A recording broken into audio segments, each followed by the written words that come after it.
Thank you so much for having me. And so, as you know in the bio, I completed my PhD in psychology, and I focus on these dreams, and I continue to raise awareness on this topic in just everywhere I can, and also in my current role at the BC Center for Palliative Care as a bereavement initiative manager. And then I also a sessional instructor at the University of Fraser Valley, and I host a Grief Dreams podcast. So I get a lot of stories from that. Mhm. And so before I begin the presentation, I do want to give a territory acknowledgement. So the land in which I live and work is the unceded Stalo territory, specifically in a town colonially known as Abbotsford in British Columbia. And I Mhm. recognize and honor the contribution that Indigenous peoples have made and continue to make to our community and also this topic. And I really want to sort of stress that this is not something that I found or I'm an expert in. Like this, Indigenous peoples have been talking about these dreams for a long time. But I'm kind of like the one that's kind of really coming at it from a Western perspective with, academic research and qualitative sort of methodology that I think is just providing more interest and literacy on the topic in a Western kind of way. I also want to acknowledge that all of you are joining online, maybe participating from traditional territories of other Indigenous peoples. So please feel free to put in the chat where you're joining from. And so from coast to coast to coast, I acknowledge the ancestral and unceded traditional territories of all the Inuit, Métis, and First Nations people that call this land home. And so Western culture has a very poor understanding of, of dreams and these waking experiences of the deceased, which I'll be talking about. And as I continue to learn more and more about the impacts of Canada's history of colonization and exploitation of Indigenous lands and populations, I really feel part of the reason our culture downplays these dreams is because Indigenous peoples have a high value for them and interest for them. And so this really lack of understanding in our current day for people provides a lot of great difficulty and challenges for the bereaved and also at those at end of life. And so this may be the first time really hearing about the actual Western research on this topic, even though you probably have heard it within your practice or in your, personal life at some point, or you've experienced it yourself. So now you're just going to get to the context on like what has the research sort of found in this area. And so I use the term waking experience. Some may call them visions. I find it actually, one sec, I have my speaker on.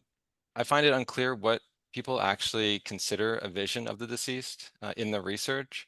And so, for example, if someone heard the deceased or felt their touch but didn't see them, is that still a vision? I don't know. They didn't, they're really, the definitions aren't clear. And so I really chose not to sort of use those words because maybe people are also just seeing and understanding that word differently. And it also has, it's very ambiguous vision, and it kind of has a supernatural overtone to it.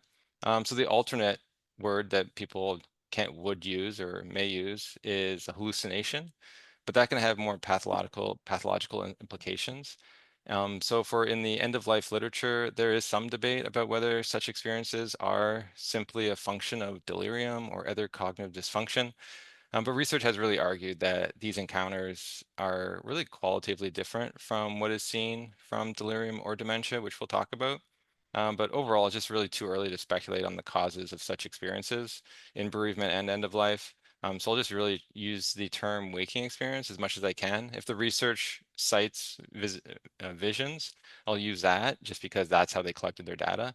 So it may be different if they would have used different wording on basically what they captured. Okay, so going over some disclosure. So I have relationships and financial interests with other sort of with one granting agency right now, the Pan Canadian Palliative Care Research Cooperative seed funding grant.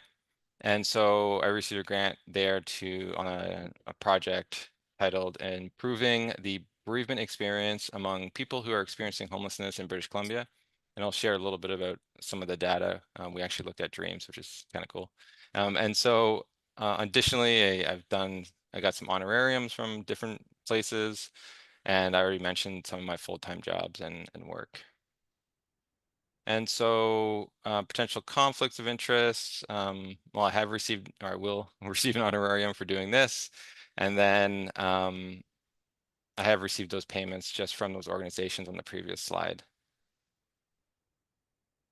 And then mitigating potential biases. So the slides 2 and 3 have been mitigated by the Scientific Planning Committee by reviewing the disclosed financial relationships of myself. And then also I was provided with a copy of the College and Family Physicians of Canada Identification and Management of Conflicts of Interest. Okay, so moving forward to understanding what will you do in your 2 hours here today. So we will discuss the central findings on academic research on dreams and waking experiences. Additionally, with the bereaved and also end of life, we'll describe the issues commonly voiced in relation to these experiences and describe how these experiences can be a tool in providing support. And so I will mention that, my focus is more bereavement, and more acute bereavement anyways, than end of life, but I have looked at some of the literature and we'll talk about that. So first, I want to put up a poll. What is your current level of understanding on this topic?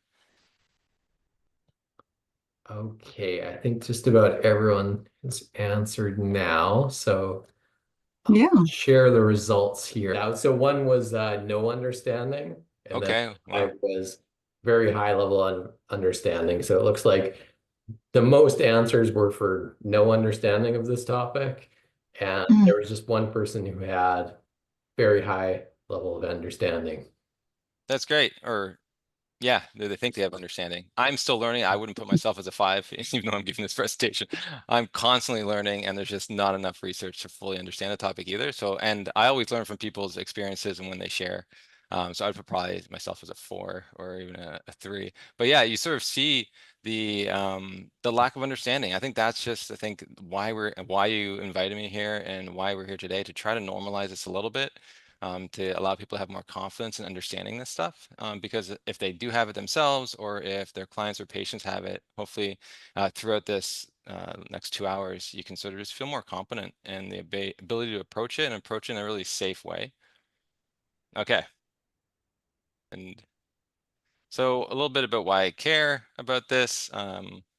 We all come to our work for many different reasons, and life really can guide you in different ways based on your past experiences. So I never thought I would be here, never thought I would be a researcher and be looking within bereavement.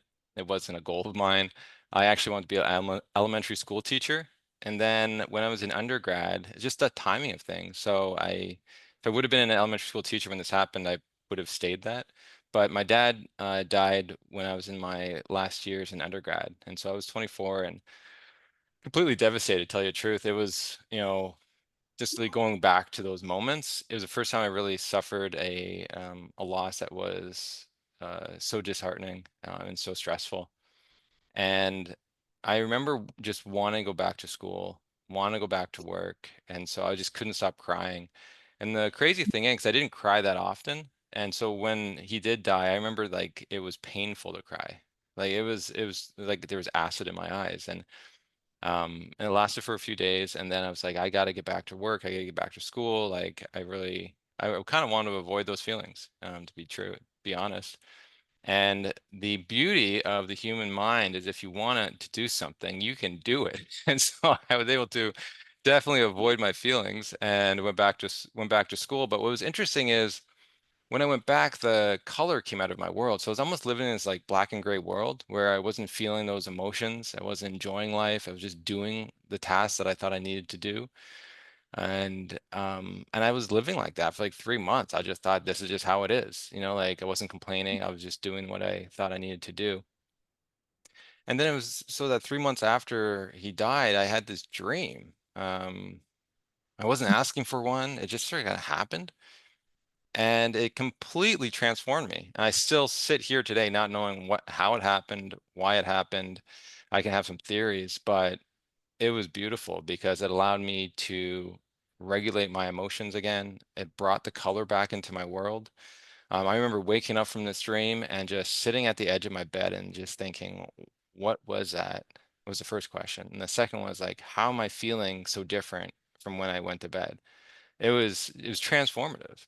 And so I'll tell you the dream. So um, I was in my room and I see my father at the end of my bedroom. And he was just looking through some of my stuff. And then um, I walked over to him and I said, I'm going to miss you, really acknowledging the loss. And then I said that I loved him and I hugged him and he hugged me back. And there was this like beautiful like peace and love in the dream. So I knew he was dead, but there wasn't that kind of like sorrow that wasn't kind of like when I first died. It was just love and peace. And then I woke up and that sort of was the dream.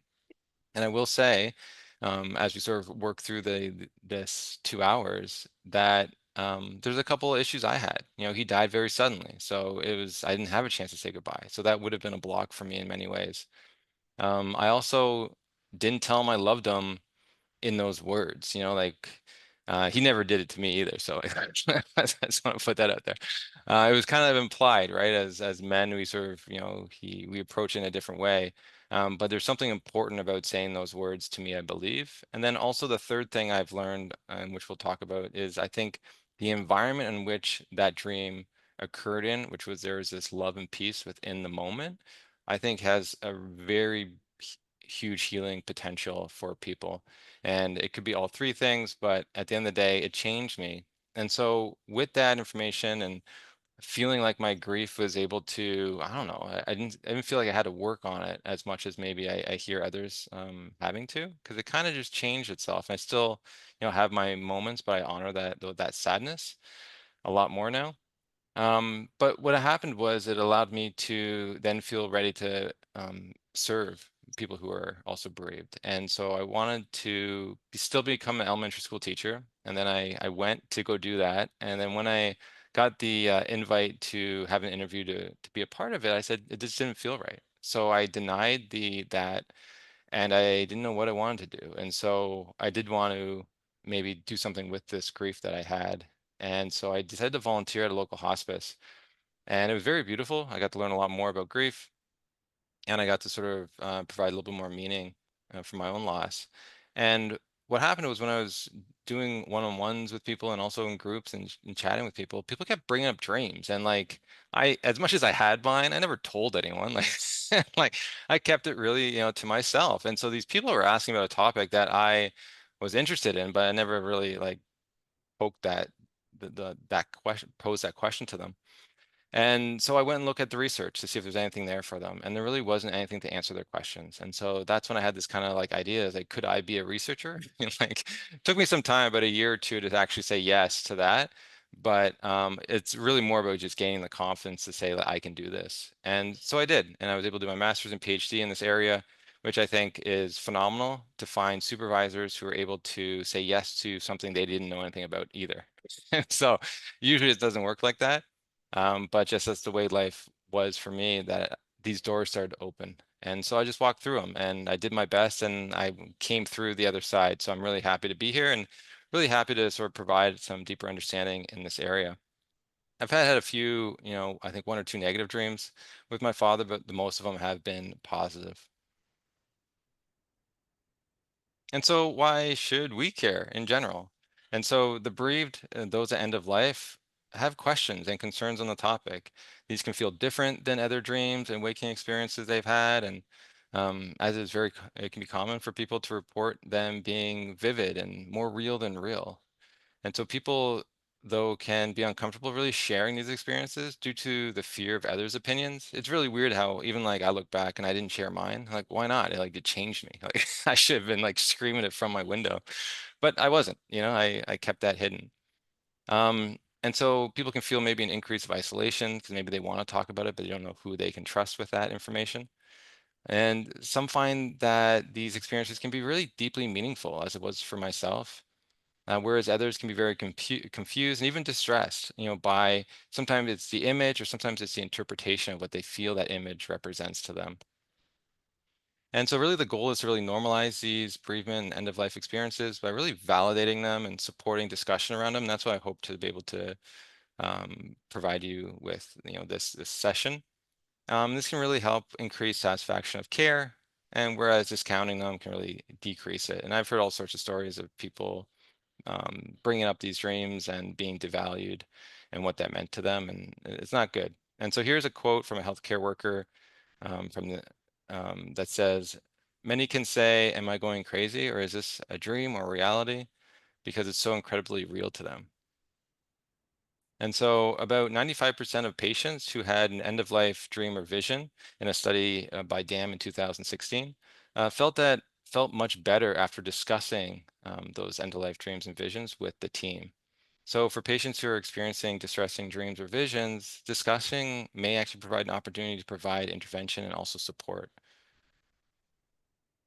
And so at the BC Center for Palliative Care, we did a study a few years back where we interviewed the bereaved who were grieving during the pandemic. And one person in particular stated that she suffered from her death of her sister, and she brought up the dreams. And she said, "I started seeing my sister in my dream, and I thought I was going crazy." So once again, they're having this experience, and no one's ever really talked to them about it, and they're putting this label on themselves that they're not doing okay. And so what do you do? So this individual went to therapy, which I think is a great idea. Why not? But what happened when they went to therapy, that the therapist didn't know anything about these dreams either. And so just really kind of taught her meditation as a way to support her in this journey, but that didn't provide her what she needed. And so she kind of started doing her own research more. And what she found, what do you do? You go online, right? And online is just, it's a hole that sometimes you can't get out of, and you don't know what information is reliable and what's not. And so she's found a lot of spiritual explanations. So some people said it was demons or spirits, and she found it very scary. Then she said she switched her belief to that it was about the connection and how close that she was with her sister. So I'm not sure if she found my website, which is griefdreams.ca, but it didn't seem like it right away, because if she would have been calm and collective after that, and even reached out to sort of maybe understand him a little bit more. But you can sort of see the importance of just spreading knowledge in the area, just to allow people to normalize this stuff and normalize these experiences.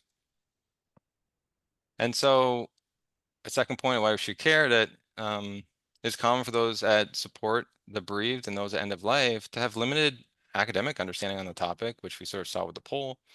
And this limits how we can really provide support, with many people sometimes being uncomfortable discussing the topic with those they support. So if you don't know, it's very hard to talk about something if you don't feel comfortable in it. So this may be, you may just avoid asking the question, or if they bring it up, that you may switch the topic to something else that you're more comfortable.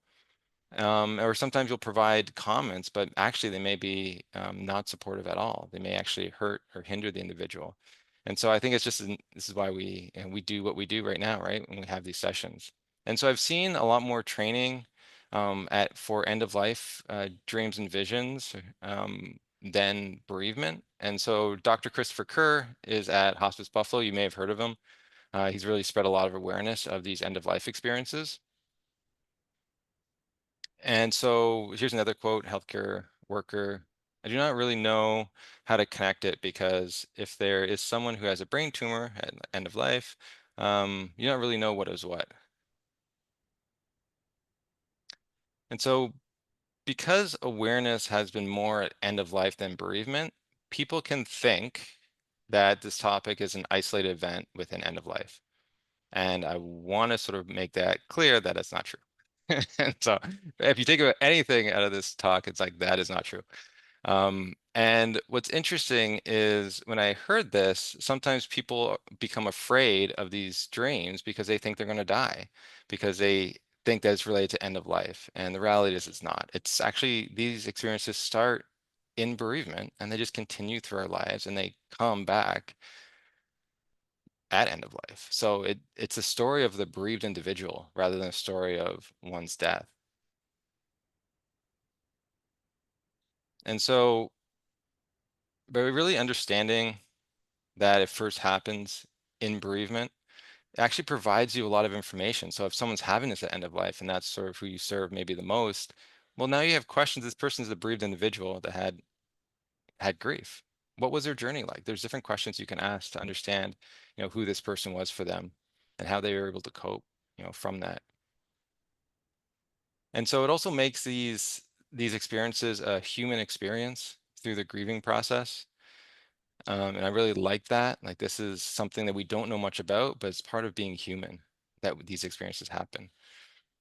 And so it's not unique to end of life. And I honestly doubt, we haven't done the haven't done the research yet, and there has been any research on this, but I honestly doubt that if someone had a dream or vision at end of life, this was the first time they've ever had it. I feel it's those people who probably had it while they were bereaved, acute bereavement, and then it came back again at end of life. I can't see it just happening at end of life. And so more research needs to sort of be to sort of see how that progresses and how that is related to one another. Okay, we got another poll to keep you guys engaged. And so, have you had someone mention a dream or waking life experience of the deceased at work? So it could be a patient, a client, it could even be a colleague.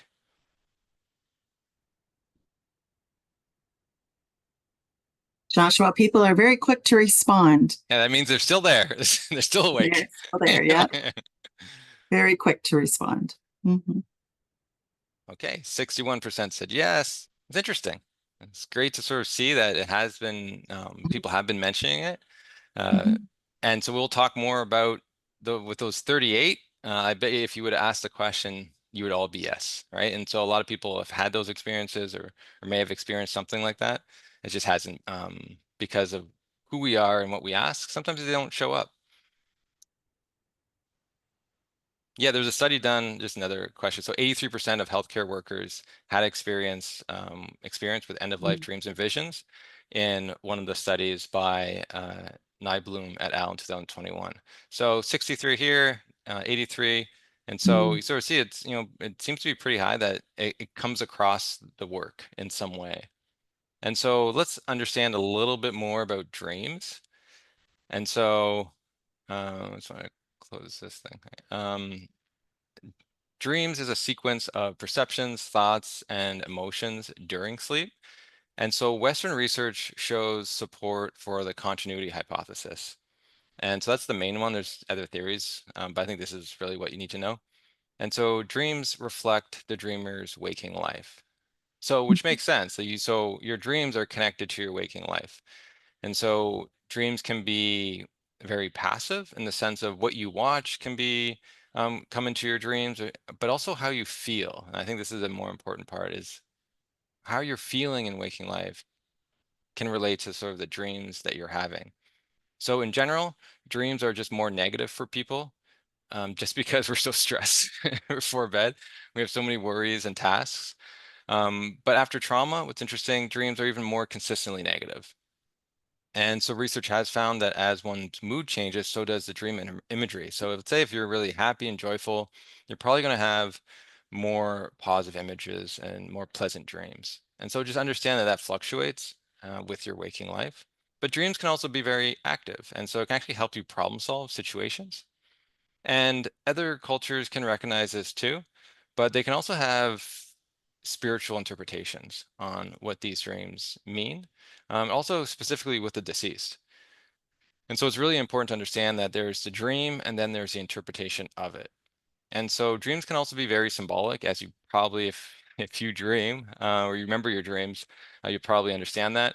And so a lot of people, because our culture doesn't teach dreams and understanding our dream language, a lot of people go online and look at dictionaries. I gotta say that that's not a good way to do it. It's, if anything, it will confuse you and doesn't provide you what you need. So everyone's dreams are related to their experiences. And so your experience is going to be different than mine. And so how I relate to a dog may be different than how you relate to a dog. And so the images themselves are going to have different meanings for each individual, but also the story itself will have a different kind of interpretation based on how the images relate to one another and the feelings you have. A lot of times people will go to these dream books and say, oh, a flamingo means this. And then they're like, this is what my dream must mean. but it's very rare you only have a dream of flamingo. Usually it's flying and you're trying to catch it, and there's like a whole story that goes along with this stuff. But all that is actually gold to try to understand what is going on and maybe how you can look at it or what can you learn about yourself, through some of these images. And so some cultures will have specific symbols. So if you dream of this, it means that. And so if you grow up in a time or a culture like that, then you could take that. But if you are an outsider from that culture, it may not be appropriate to take that because you didn't know about it before. So why would you be like dreaming about that in that way? And so we definitely need to understand that to understand that our current academic research is really from the Western point of view, and just be sensitive to other cultures and religions when it comes to these dreams on supporting others. And so a lot of times people want me to interpret their dreams, and that's not my role. It's not my job. I could probably understand a little bit like where it's coming from, maybe. But my role is, I think, more of asking the right questions to help them process their dreams and what they can learn from it. And so looking at different forms of different grief dreams. So there's these dreams that people can have after loss that don't have the deceased in them. They don't mention them, they're not present. And so these are usually just a reflection of, let's say, one's grief. So this could be someone running by a mountain, the mountain collapses on them.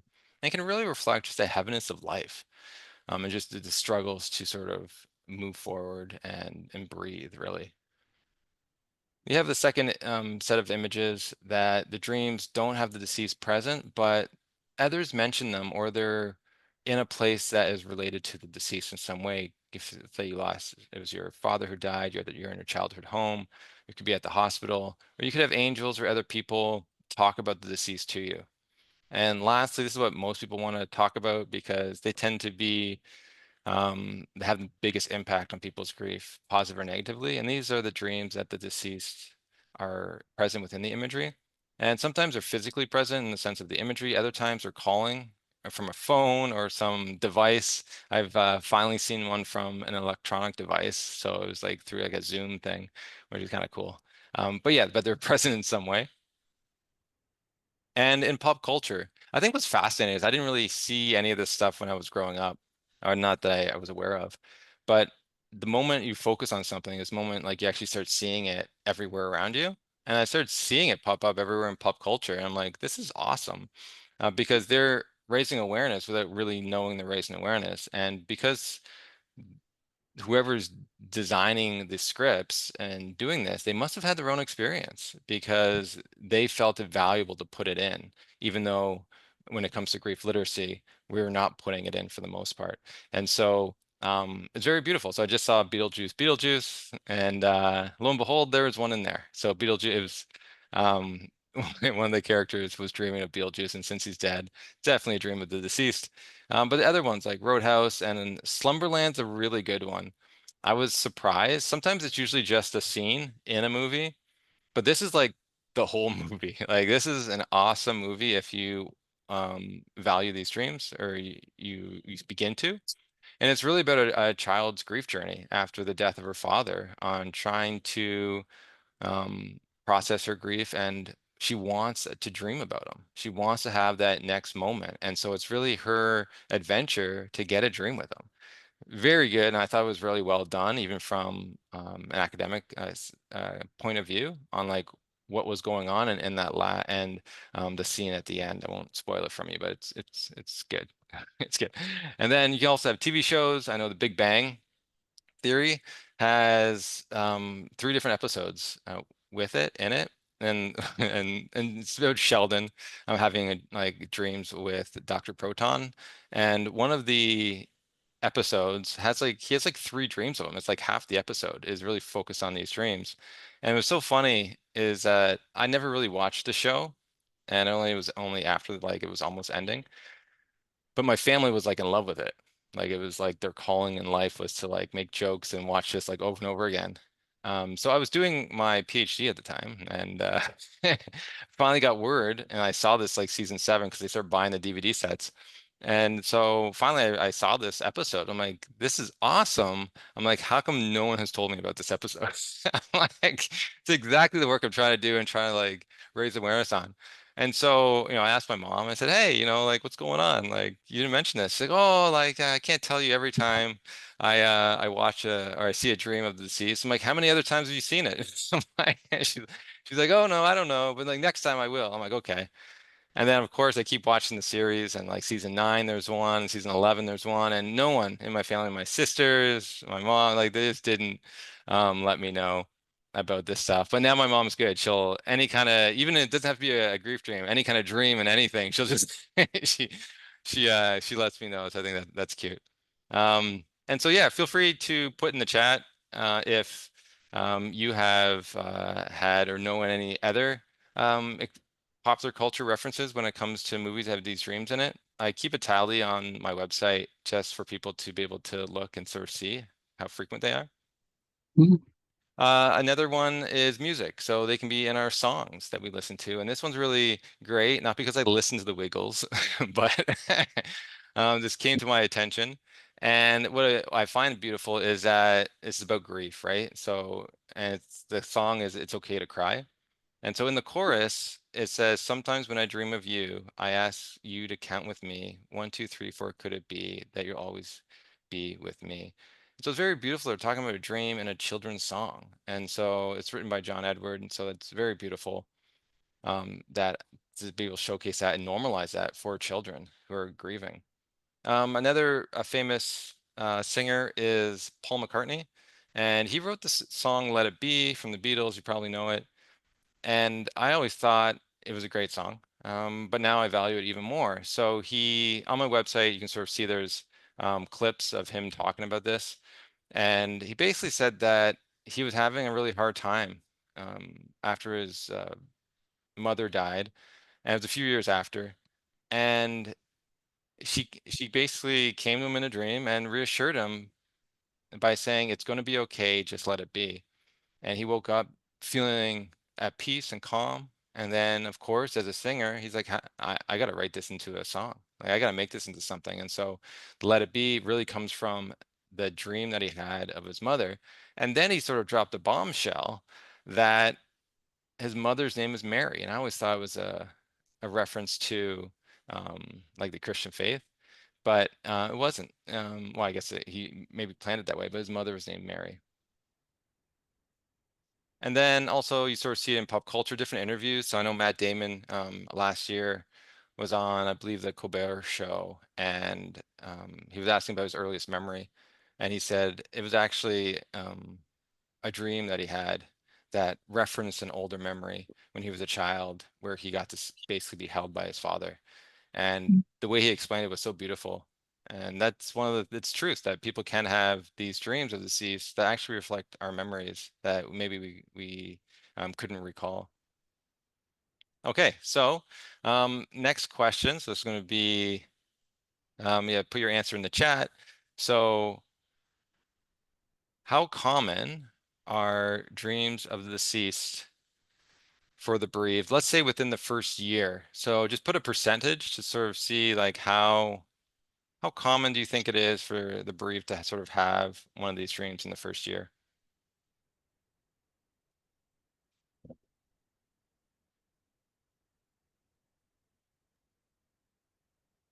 I see All right. 80%, 60%, Mhm. 18%, 90. 90, wow, okay. 25, 92. I like how they're like so specific. Someone's gonna get the Those right are, answer here. yeah, yeah. Winner gets a prize. Yeah. 70, 80. Yeah, so it's interesting to start thinking about it, but a lot of people are thinking it's higher. Mhm. And let's I think see. I think it's the audience that you've got here with you tonight, Joshua. Could be. You've got some palliative care nurses who are saying, "I see this and hear this all the time." Okay. Mhm. Yeah, it could be, right? Yeah, that's very true. Okay, so before we move forward, next poll is, have you experienced a dream or recent Mm, life experience of the deceased? mhm, Sometimes that also has a huge impact in how we sort of see the world around us. If we have it, then maybe most people others have too. If we haven't, maybe not so much. mhm. Yeah, and I saw in the chat lots of people were sharing some experiences they had or Oh, patients. no way. Oh, yes. Yeah, very, very common. Yeah, okay. So 81% have had one of these experiences and 20 haven't yet. It's very interesting.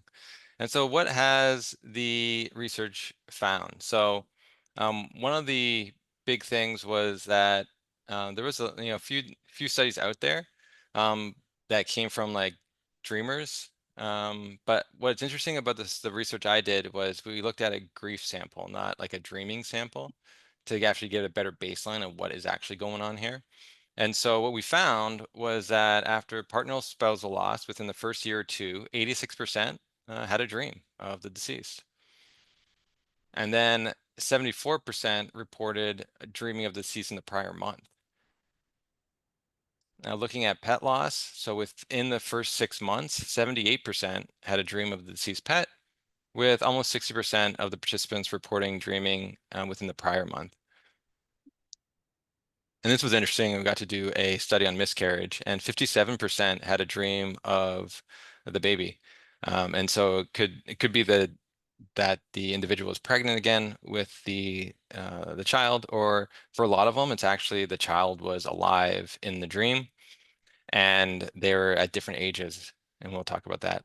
And so after children, so with children, one study looked at it after a parent had died, and so 55% reported that. So you start thinking about just these numbers, they're pretty high. And so it's just important to know that most people you've come across and most people who said that they're grieving has probably experienced one of these experiences. But a lot of times I said like we don't know and people don't share, and usually unless they're asked. Okay, to keep this audience engaged, we got another poll. Get those clickers ready. So do you Ruth likes my jokes. I like it. Do you think it's more common to have a negative or positive dream of the deceased, let's say within the first year? And if you remember what we sort of recently talked about dreams, is that dreams do reflect our waking life. And so let's see what we have. Okay, so numbers are coming in. We have about 80% are saying it's more common to have positive dreams and only 18 negative. And according to the research, it should be negative because dreams reflect our waking life. And so if we're grieving, which is very traumatic for many people, we should be having negative dreams and nightmares for the most part. And Mm. so what does the research hold?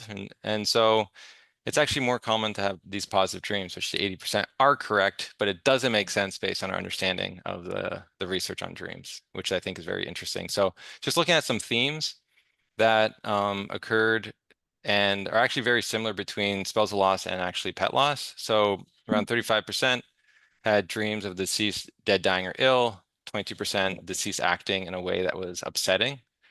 Usually it's threatening in some way. Then you have these more positive dreams, 89% healthy and happy. Sometimes they're just seen at a distance and you're like watching them. 82% they're acting in a way that was comforting. And so when you combine the different categories, what you find is 20 or 92% had a positive theme dream, which was actually a shock for me personally, just based on when I started understanding about dreams and we actually did the research. And it was consistent throughout. So, like that, something is different is going on when the deceased is in the imagery. But I would guarantee that dreams that don't have the deceased in it are going to be negative and very nightmarish because it's going to reflect that type of grief and loss that they're going through. But when the deceased is in it, it's different. And this is probably why a lot of people feel these dreams are different because they're actually acting in a different way. So they have different functions maybe than other dreams may have. But you still sort of see 44% had a negative dream. So as much as positive dreams are common, like it is also pretty common to have a negative dream. But what's surprising was that 95% of those 44 also had a positive dream of the deceased too. So it's pretty rare just to have negative dreams. It seems that there is this push to have more positive dreams of the deceased. And I think what's going on there, when I talk to people, I did one study looking at a dream journal, but just talking with people, usually what I see is that these negative dreams happen more in the beginning. And as they start sitting with the loss a little bit more and working on some of their issues, these dreams can sort of transform into something more positive for them.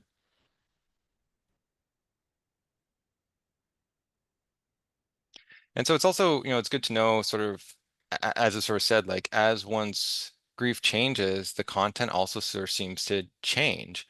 And so when you look at people and their ability to sort of, I would say, walk with their grief rather than being dragged by it, they can have a different understanding and a different kind of dreams that can come through at times. We still don't know why. Some people that say have maybe guilt over something that was done, and one person's having this dream of the deceased is basically inducing more guilt on them, and another one is having the deceased saying that there's nothing to worry about. Don't be guilty. I don't understand that fully yet, but I will say that they don't stop. So as we sort of work through our grief, those dreams just don't stop. They maybe become less frequent for some people, but they tend to pop up when we have other distresses in our life. So it could be, let's say you're getting a divorce, you may have the deceased sort of saying something, or you could be even getting remarried. I remember seeing a couple dreams where the person's getting remarried and the deceased spouse is basically congratulating them. It's almost honoring that transition. I've also seen with pets where someone's got a new or wanted to get a new dog or got a new dog after the loss, and the other dog was kind of like, "That's great," like or saying it's time to get like it's okay if you decide to choose to go that way, which I think is fascinating. How even like in dreams, dogs can talk. It's not that frequent, but for the most part, it's kind of dreams are pretty cool like that. So even in like COVID-19. People were the person had died maybe 20 years past, but we're coming back, and I think that really in these dreams to really reflect it's people's isolation and loneliness that they're experiencing, so they're able to have these moments with the deceased to help them. But also there are also sometimes I saw a lot of dreams where the deceased was given advice on basically how to perceive the pandemic. And then Mhm. last but not least, you have the end of life, where these dreams seem to um, change to help people with the transition from life to death, reassure them that they're there, reassure them that it's going to be safe and okay. And which, so you sort of seeing the progression, but these dreams as we move forward tend to be more positive and very comforting to people in other difficult times in their life. And then looking at some of the differences in dream themes. So I talked a little bit about them. And so this is just for different types of loss. So for spousal and partner, you tend to see more romantic encounters with them that you don't see anywhere else. With a child, if a child died, let's say at age 2, what's interesting is that people can dream about them as they would have aged. So in 2 more years, you're dreaming them at age 4 and 2 more at age 6. So they can actually grow up in one's dreams. For a parent, if they died when they're really old, people can dream about them and when they're more healthy, maybe in their 40s or 50s. After miscarriage, we sort of talked about that. Pets, it tends to be a lot of play and a lot of routine, a lot of actually play in children's um, dreams, or when there's a loss of a child, there's a lot of play in there also. And then for a client, and we'll sort of talk more about this, but when you're working with patients, you can really have a connection, a personal human connection with anyone that you sort of meet and encounter. And that goes with our patients and our clients. And so the dreams I've seen over the years from, let's say, doctors or healthcare workers, is that these dreams can happen, but they tend to be associated with people's maybe worries and feeling appreciated for the work they've done. And so, which is, I think, two things that may not occur in the workplace as much as it needs to, is a sense of feeling appreciated that you've done a good job, and that everything you did was good in the sense of the patient. And so when we look at client loss and the grief we have in the workplace, it can really be disenfranchised. And so what do you do with that grief? Who do you talk to? If you're dreaming about them, it definitely means that there's something there in the sense of our grief is trying to come through in different ways. And how do we sit with that? Who do we talk to? And I think this is something sort of to pose. But I want to say that it's beautiful and it's okay to have grief after a client dies. I think a lot of times we talk about boundaries that people need to have, and I think that's great in the sense of with other families, you don't want to be crying in front of the other families and just like needing, and then they try to support you. But when you're not, like let's say maybe with them, you can reflect, you can like have sadness, you can sort of feel that there is a loss to the world because that person is not there anymore. But that's true. You know, someone who made an impact in your life and impact in other people is just not around anymore. And that needs to be honored, like any other loss that we have. Um, and so I will also say too that there's other dreams that people can have that can be unique to the loss type, like suicide or substance use related deaths and stuff like that. But also there's just general dreams outside of that that you can have. So people can have these daily routine activities where it doesn't really matter what type of loss, they're just together doing something. Mm. It could also be like um, taking a journey. Like sometimes you'll see the deceased taking a journey, or there's a barrier between the individual, the dreamer, and the deceased, so they just can't get to them, but they can sometimes talk.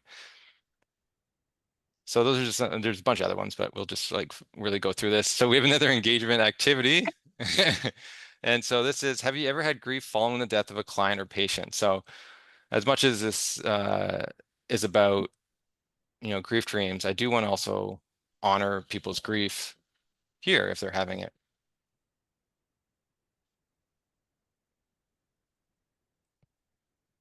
All right, so it's coming in around 83%.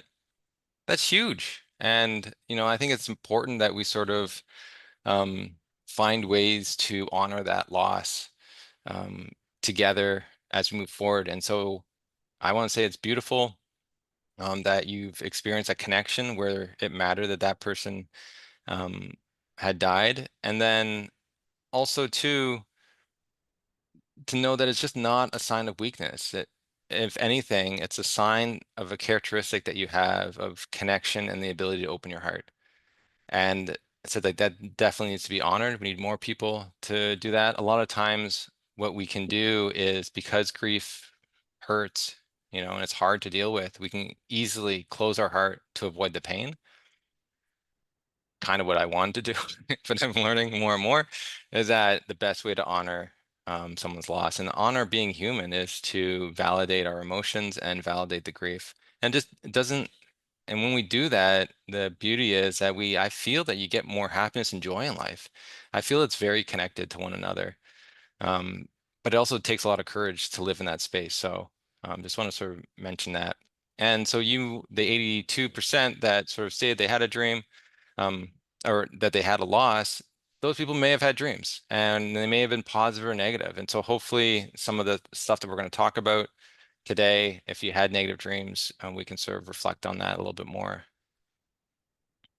Okay, so looking at another theme that is more of concern, and so it's great for people here to understand that, is that when the deceased is trying to force or convince the dreamer to join them in the afterlife. And so some of these dreams are more negative than others. So for example, one of the dreams that came through was a dream of a deceased father that says, "You're my son, and I want you to be with me." The father's shadow then puts bad memories inside the dreamer's head and threatens to kill him if he doesn't come willingly. And so that comes from a 1987 paper by Turner and Grapham. And so there are dreams that a deceased is physically aggressive like that and like very forceful. There are other dreams that are actually not, but they still fall into this come join me. And so the deceased is more verbally trying to convince the dreamer to join them, but in like a more positive way. Like an example would be like, it's the only way for us to be together. I love you. Like we need to be together kind of thing. And so it's pulling on the heartstrings more than like forcefully. And so what is going on with these dreams? So, from the limited research that's out there, it may be an indication of severe trauma, depression, or suicidal thoughts. If you remember when we talked about dreams can reflect our waking life. So, if someone's trying to take you to the afterlife, let's say wasn't a visitation. Let's say it's part of just our psyche in a way. it could reflect those are our own thoughts on that. And so it could be an indication of that. And so Garfield, who noticed like this theme in her clinical practice, said that it could be depression or suicidal thoughts. Um, Holland in 1989 found from an anthropological perspective, observed that Trojan uh, peoples, an ethnic indigenous group to the mountains region of the South Sulawesi region, which is in Indonesia, are very concerned if they had this type of dream. And they say that if someone has this dream, it means they're going to die soon, which I think is interesting because if we talk about suicide, ideation, and even depression, there may be some truth to this in some way because a lot of times this doesn't like just happen. There's a pattern, and then they find, oh, if this happens, and then the pattern is they probably do die. So if someone is, let's say, highly traumatized, and you're in a hunter-gatherer society, you may make an error that kills you, right? It's very easy to do something, step on something, that just basically injures you that you can't recover. And so both Garfield and Holland both sort of claim that this type of dream is rare. And so I never saw it in any of my research until one of my last studies, which I really thought was interesting. And so we examined, and what was great about it, we also examined post-traumatic symptoms. And those who had this type of dream, so there's 3 dreams, 2 of them, they're almost the highest end of the survey on that for post-traumatic symptomatology. And so that relates to the high traumatization. And the other person who wasn't at the very high, they're still pretty high, but what they said in their survey was that it scared them so much they went to therapy, and they've been going to therapy since. And so their symptoms probably went down a little bit, but that one was probably even higher too. But you sort of see the distress on what was going on there. And so it does seem to be rare in the general population. So I've only sort of seen like maybe like these studies that really had them in it. And so just understanding that if it does come through, if that dream does come through, it may need to red flag for sure, to keep that in mind. Nightmares, we would expect, right? Like even if it's a dream of the deceased, dying again, definitely can relate to, trauma in many ways. And if we don't talk about it or work with it, it maybe lead to depression, and I guess larger symptoms like PTSD and stuff like that. But we would expect nightmares. Like that's the thing. It's just knowing how to talk about them is what we're going to be doing soon. And they also, what's interesting, they could occur in all age groups. So we sort of see this, and there's another study that was done that mentioned this kind of vaguely, but it was a study by Fraley in 2003 where African Americans in North Carolina was surveyed. And one of the themes that came through is that there's a concern that the deceased parent may still be attached to the child, and longing to be with the child, that they will come in a dream to the child and get them to join them. And so you can sort of see, well, maybe they're linking also this to each other. And one of the things that's interesting is that, children have a different way of processing life and death. They don't have the knowledge sometimes of the words and understanding. And so let's say they had one of these dreams where, they think that they can, let's say, go to the afterlife, but then they also think they can come back. And so maybe it happens that, they die, but thinking that they can return. So it's really great to ask children about their dreams. There's a lot we'll talk about even just understanding where they're at. But if this comes through, we can sort of be at a point where to explain to them what death is, get their understanding and on that. Okay, so yeah, so put this answer in your chat. How common are the waking experiences of the deceased for the bereaved? So, Mm. so we talked about the dreams, so let's talk about the waking experiences. So these waking experiences can be seeing the deceased, hearing the deceased, feeling the touch of the deceased, or smelling the deceased while awake. Mhm. So per percent in, we got 87, 33, 20, Yeah. 90%. Wow, okay.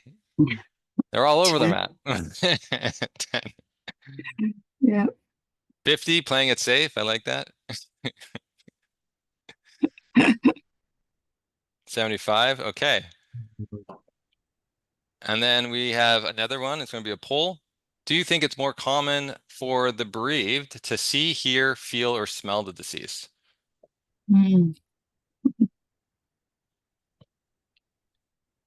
So numbers are still coming in. So feel seems to be 50%. And then we have seeing is next, hearing, and then last smell. Mm. Okay. All right. So let's see Mm. what we found in the literature. So how common are the waking experiences of the deceased in bereavement? So I looked at this after partner loss, and so in the last month, so these numbers would be greater if it's just ever, right? So if you remember Yeah. that. So just in the last month, 44% heard the deceased, 35% felt the deceased touch, and 23% saw the deceased. So Mhm. heard the deceased was number one, and that was number three in the list there. Um, I didn't ask about smell. I wasn't even thinking about this topic when I was doing my PhD. I was looking at externalized continuing bonds, and this was part of it. And I kind of just like lumped them Mm. all in. And so it was only after the fact I was done my PhD and I started talking to people that were having some of these experiences. I'm like, oh, I collected some data. I wonder how common it is. And then when I look back, I was actually really shocked to see these numbers. And then adding them all up, right, in the sense of, okay, if you just had one, 51% of participants indicated that they had one of these experiences in the past month.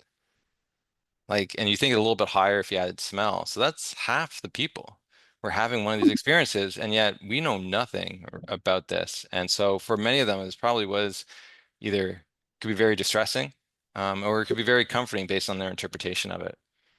And so let's look at pet loss. So a little different. So this is, remember, the pet loss is within 6 months. So 27% heard the deceased, 22% felt the deceased touch, and 13% saw the deceased. So overall, 32% in general had one of these experiences.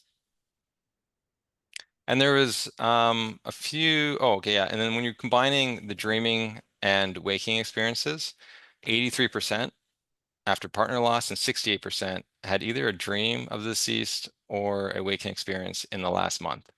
So by asking about either one of these, you're probably going to get a yes, which is interesting, right? Like those are a really high number just in the last month. So add like more months on top of that, you're more likely to have most people have at least one of those experiences. And I will say you're never going to get 100% of people dreaming of the deceased. And one of the reasons for that is because 10% of the population doesn't remember their dreams. So they're never going to remember one of these types of dreams. And then looking at a few other studies that were done, which I look back and sort of, it's very interesting to sort of see. So it doesn't seem like this is rare at all. So the research I found was, saying the same thing. That's actually pretty kind of common. These ranges are different just because of the sample and the methods that they utilize. But you can sort of really see seeing the deceased and hearing the deceased seems to be the most common ones. And then feeling the touch and then smelling was least. And so what is going on there? Like some people may take it as a spiritual interpretation. Others may feel that it's not, but there's something going on. And I know I've started reading The Grieving Brain by Mary Frances O'Connor, Dr. Mary Frances O'Connor. And in the first chapter, she was mentioning how, in her theory, she can understand how this occurs within the brain.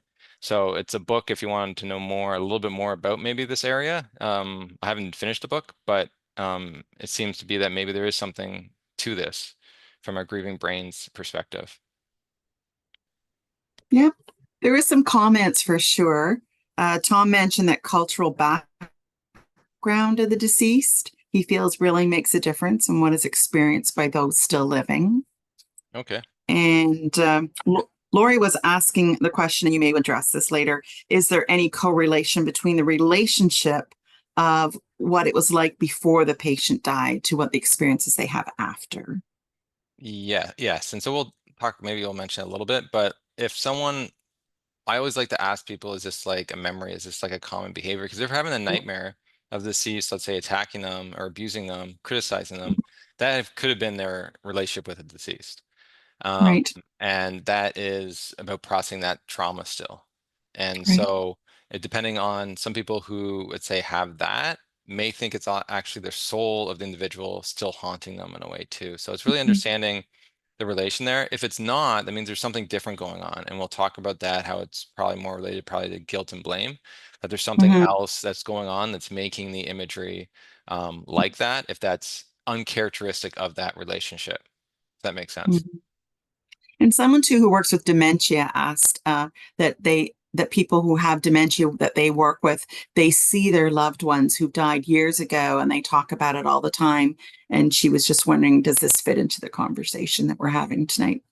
Oh, I think 100%. Especially if it's giving them comfort, there's reasons for that. And it's just understanding like we're all bereaved and we're all grieving throughout our whole life. And so it's a conversation to talk about, but it's just also just a beautiful moment that a person with dementia is having these experiences. And as I said, like a lot of times they come back in our lives when there's distress. And so the person may be having a lot of distress too, and it's allowing that person to live a little differently and being in the world a little differently. So that's very interesting. Thank you Yeah. for sharing that. Okay, if there's nothing else pressing, No. okay, all right, we'll move forward. So you had some time to think about this. How common are dreams and waking experiences of the deceased at end of life? So now you know a little bit more about bereavement. What do you think at end of life? And so this can be defined as, let's say, the hospice inpatient unit until maybe the death occurs or the discharge. So put percentages in the chat.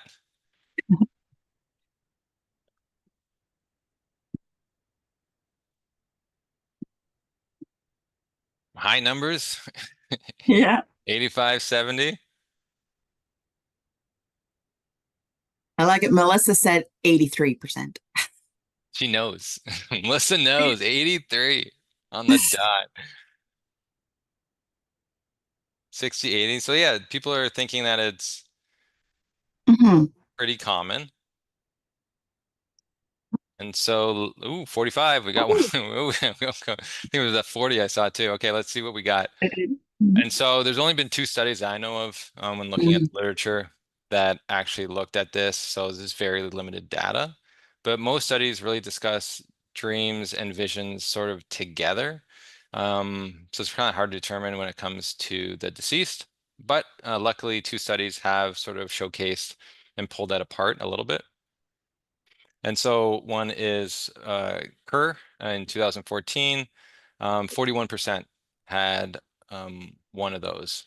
But they didn't include pets, if any deceased pets were in the dreams or visions. They didn't ask about that. Dam in 2016, 50% had these. Mhm. And then is it more common to have a dream or waking experience of the deceased at end of life? What has been your experience? Mhm. I know talking at Dr. Kerr podcast twice, and one of the issues that he said is that it's hard to sometimes differentiate for people Mhm. which one it is, but sometimes people will know. And so we're thinking about what is that? And so, yeah, 62% a dream and the rest waking life. So yeah, so more in a dream. Okay. Mhm. So let's see what they found, and you are correct. So in both studies, dreams and visions were asked as one question, and they weren't really differentiated, but both inquired upon if these occurred during sleep or awake, or both. And so if it's awake, it's a waking experience. If it's sleep, it's a dream based on the definition of dreams. And so looking at Kerr study, 84% of participants reported having an experience while asleep, and 55% had these while awake. And so we can tell that these frequencies do not sum to 100 because 39% had responded to both waking and sleeping experiences. So they're having both dreams and also these waking experiences, which is probably similar and also in bereavement. They're having both. And similarly, you have DAM in 2016, 87%, and then 79% while awake. So those are more equal almost. Oh, and this is Dr. Kerr's book. So he also has a TED Talk. So if you're interested in this topic, especially at end of life, he's done a lot of research and pioneering a lot of research in this area. So this is his book that he published. Okay, looking at the themes at end of life. So very limited data on this when it comes to dreams of the deceased. They don't separate it too much. And so you're kind of left with just wondering. But what they do, like looking at the different themes, comforting presence with the deceased, like waiting for them is pretty common. They also like put it into like reassurance or guidance. But also going or preparing to go somewhere seems to be common. There is traumatic memories people can have, and even a discomforting presence. So very similar that you would have also during bereavement. And so what factors predict, dreams and waking experiences of the deceased within bereavement? So the first is like year or two. So I was able to look at this question because that was one of the common questions actually. Like, Mhm. why am I dreaming of this? And so, or why haven't I had a dream or all that sort of stuff. And so using path analysis, really investigated different types of concepts. So we looked at attachment, so anxious and avoidant attachment styles, looking at openness to experience, grief intensity, intrinsic religiosity, dream recall, gender, and age, to try to see like how do they work together? And so what we found is that in multiple studies, so we replicated the research, it was actually dream recall is related to dreaming of the deceased. And so what it's saying is that people who are remembering more dreams are remembering more dreams of the deceased, which is actually really important for those people. They said there's that 10% of people that aren't remembering dreams at all. They're not going to have a dream of the deceased, which is, I think, makes sense. But a lot of people don't put those dots together. And if you rarely dream, rarely remember dreaming, you have a harder time remembering these types of dreams. And so a lot of times people cannot have this experience and they get jealous of other people that have it, or they can not have this experience and they feel something, if they're spiritual, something has happened to them that maybe they didn't cross over or something like that, right? And it's a beauty that people are worrying, right? I know my mom, if I, fly somewhere, my mom wants to check off and get me a text that I still arrived safe. It's just kind of like the same thing. We just want some kind of affirmation that, or confirmation that they've crossed over for spiritual in some way. And so, interesting. Also, I learned to ask, what else could be a factor that maybe I didn't, look at. And so I started asking if people even want one. And sometimes they say no. Well, then I'm like, well, then it's probably why you probably didn't want to remember one. Like there's reasons, I think, influence there. But also I ask about one of the things that also have come up is that if you didn't want one, I would say sometimes, oh, why is that? And they say, oh, because it will make it real. And so what are they saying? Well, they're saying that they're denying the reality of the loss. And so for the mind, it could be also a protective strategy to not remember those types of dreams because it'd be too anxiety provoking for the individual. They're just not ready. And that's okay.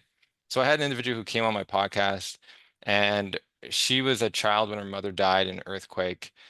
And everyone around her just told her that her mother was still alive, even though she had died. And then finally, it kind of came out that she did die. She wasn't coming back. But she was now, I think she's probably like 45 now. And I asked her, oh, interesting. I said, have you ever visited your mom's grave? And she's like, no. I said, oh, like, why is that? It's like, oh, it'd be too overwhelming. It'd make it too real. And I said, oh, I said, maybe, because she also didn't have a dream. I said, well, maybe whenever you do go to the gravesite and you sort of face that and you're ready for that, maybe you will have a dream. But if you do, let me know. It'd be interesting just to find out. Anyway, so about a year later, she visited a grave, and about 3 days after that, she had a dream of the deceased, and it was a very beautiful dream of her mom providing her a necklace that she wore and put it on her. So it's very beautiful imagery, but it also you sort of kind of see that maybe there's a pattern there on if people are ready to have one of these experiences or not. Looking at waking experiences in bereavement. So the factors that are associated with this is trauma symptoms and also an avoidant attachment style to the deceased. And so if you know much about attachment styles, these are the models that we have of ourselves on how we see ourselves and others. And so for avoidant, these individuals will suppress their emotions as a way of coping. And so when you're trying to put this together, like how does that kind of make sense? Well, maybe that these experiences of that are these waking experiences are meant to help us if we're maybe avoiding the loss to reflect on it. It's like kind of pushing you forward because these other types of continuing bonds, like these internalized continuing bonds that are more deliberate, are showing to be actually beneficial for some people that utilize them. It kind of relates to trauma research where intrusive rumination is shown to have an effect on people to deliberately ruminate, and that actually is related to post-traumatic growth. So this actually could be a mechanism that is being utilized to help someone through the grieving process.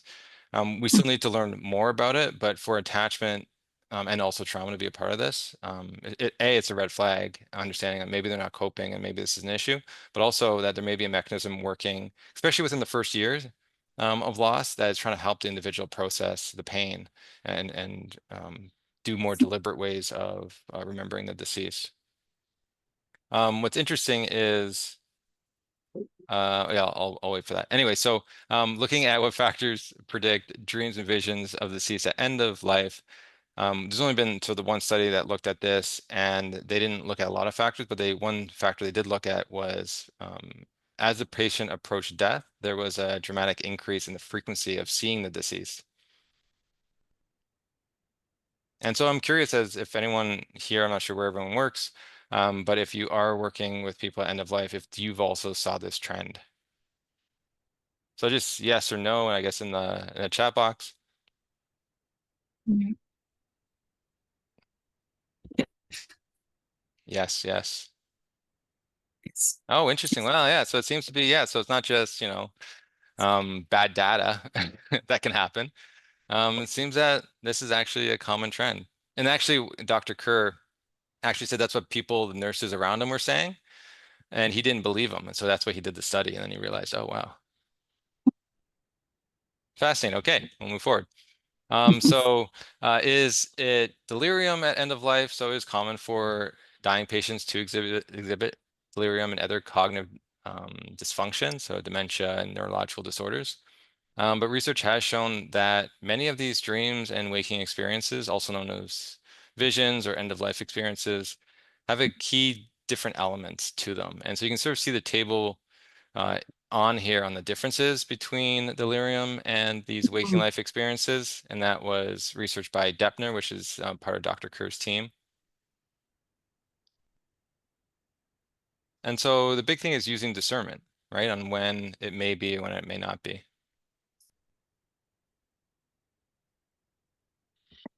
And so one of the things that we also looked at in my research was post-traumatic growth to sort of see if these experiences related to that in the sense that is it helping them in some way. And so post-traumatic growth measures personal growth following a stressful event or trauma. And it's really, you exceed the growth that would occur from just everyday experiences. And so the scale we use had like 5 subscales, like relating to others, new possibilities, spiritual change, personal strength, and appreciation of life. And it also should be understand that post-traumatic growth and grief intensity are not opposites on a spectrum. So one can have high in both, and they can occur at the same time. So having growth does not necessarily decrease the distress associated with the event. And so within bereavement, dreams, especially the comfort from dreams, was related to post-traumatic growth, which is beautiful to see. And looking at waking experiences, it was actually also positively related to post-traumatic growth within the first year or two. And what's interesting about this is that previous research, there's only been a handful of studies that looked at separating continuing bonds into internalized and externalized continuing bonds, which house these waking experiences within bereavement. And so the other study that looked at post-traumatic growth and this stated that only that it wasn't related. But when you actually look at the data from Field and Flansky in 2009, that's the study that was from, most of their individuals in that sample, they were bereaved 42, about 5 years after. So 42% of the individuals were bereaved 5 years after, and most of them were 2 years after. So it wasn't an acute bereavement they're just looking at through the lifespan. But what's interesting is when you look at that, that means people are having these experiences way beyond that time frame, and maybe it's within that time frame that they're not useful anymore because that mechanism, if we say it's from the mind, that maybe they're just not helpful anymore because it's not they're too far out in that way, but in the beginning, maybe it is helpful. So it'd be interesting to actually see like a longitudinal study on this and how it changes for people as they move forward. But it seems in the beginning, it is related to post-traumatic growth.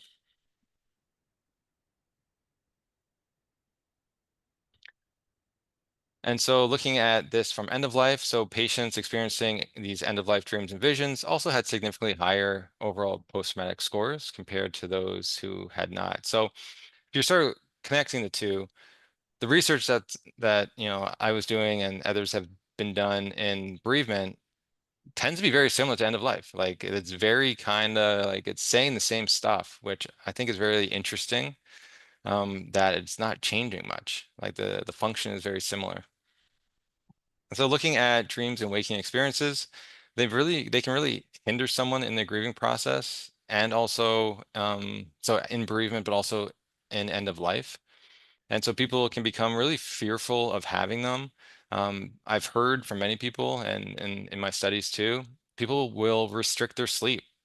Um, because they're afraid of having these. And it really can cause them even more distress when they even do awake and have them. I've never seen that being an effective strategy to deal with nightmares, but people seem to try to do that. But if anything, I think it just increases the likelihood you're probably going to have it because you're so afraid of it. That's why you're restricting your sleep. So it's on your mind going to bed. And so what's on your mind going to bed would probably be incorporated within your dreams more often. But we can actually learn a lot from the grief process through these experiences on what the imagery is, what they feel, how they interpret that dream. And remember, there's the dream and there's also the interpretation. Same thing at end of life. There's the experience and then there's also the interpretation of that experience. And so we really need to understand that our current knowledge is also, once again, I'm highlighting it from a Western point of view, and that's sort of the view I know most about. But we also have to be sensitive to other cultures and religions when it comes to these and to knowing the best ways to support them because they all may have other ways that their culture supports them through these scenarios. And so nightmares, I know a ton of different cultures have different ways of understanding those. I'm not sure about these waking experiences, but it's going to be a part of their culture if dreams are, since it's a human experience. So they'll have different ways of understanding that. And so one of the common questions I got, which kind of started me on this journey, was why am I having negative dreams of the deceased, after a loss? And so I looked at it, within my PhD, looked at this. And so distressing dreams in the last month were related to post-traumatic symptoms, of the death being violent, and also unresolved feelings of guilt or blame. And just through my talking with, a ton of people, that guilt and blame is a huge one, also the trauma. Those two things are, if someone's having a negative dream, it probably relates to that in some way. Sometimes the dream is very uniquely orchestrated, but the feelings are coming out. And if you know what to look for, questions to ask, that can come out. And so I'll give you an example. So this dream came in. So this is from a widow. I ask him where he has been and why he let me think he has been dead all this time. I get angrier and angrier as he tells me that he faked his death and it was all just a plan to get the money and the business and insurance. And that now he wants to resume our relationship again. I tell him that I have moved on with my life, that I am now happy in my new relationship.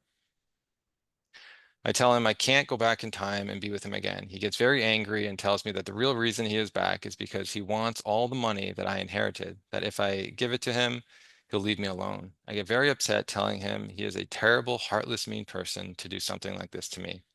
So this individual was having this dream repeatedly. She also saw it as a haunting. So she saw it as a spirit that she was having these dreams and the deceased was coming to her. When you ask her, it's one of the first things is it a memory, right? Was he a mean and heartless person? Because then that all makes sense if it was. But she said no, he was the most joyful, loving person. And so, oh, that's odd. Like, why would that be going on then? And so you start reflecting on maybe this relates to waking life in a different way. And so, as I said, you don't try to interpret the dream, but you just want to ask questions, and that person will just basically give the answers in many ways. Sometimes there's no answers, it's just about the conversation about it. But for this one, there's probably different ways that you could probably think about how could this relate to waking life? Like, what is a topic in this scenario that you may want to approach if this was a bereaved individual or a client? So just put in the chat maybe One thing that you may see here that may be something that you could approach and asking a question.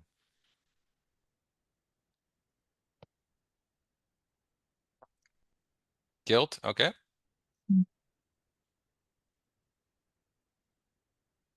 Anyone else? Ooh, I'm feeling guilty, be happy again. Money, okay. Shame. How did dream make you feel? So the dream was very distressful. And so, yeah, you could ask, like, do you feel guilty or shame or anything like that? That's great. Money, yeah. And so, um, yeah, there's two things, like when it comes to topics, there's different, like rather than saying like, oh, are you guilty for something? You kind of like, you can actually just ask about a topic. So one could be, are you dating someone new? Is that even real? Right? Are those Mm. thoughts real? Is it just like maybe she's willing to start date again? So it's not even like it's just her thinking, and that in itself is providing some difficulty. You could only assume how difficult it is to pursue a new relationship after being in such a loving one for so long. Um, but it's the money. So once you say, what is it about money? What the person's going to say is that it has been the hardest thing to deal with in her grief journey. She feels it's the most unjust that he works so hard and that she's the one that gets to have this money and to use it, and maybe using it on this new relationship too, right? Would provide extra discomfort. And so she's just saying it was just so unjust.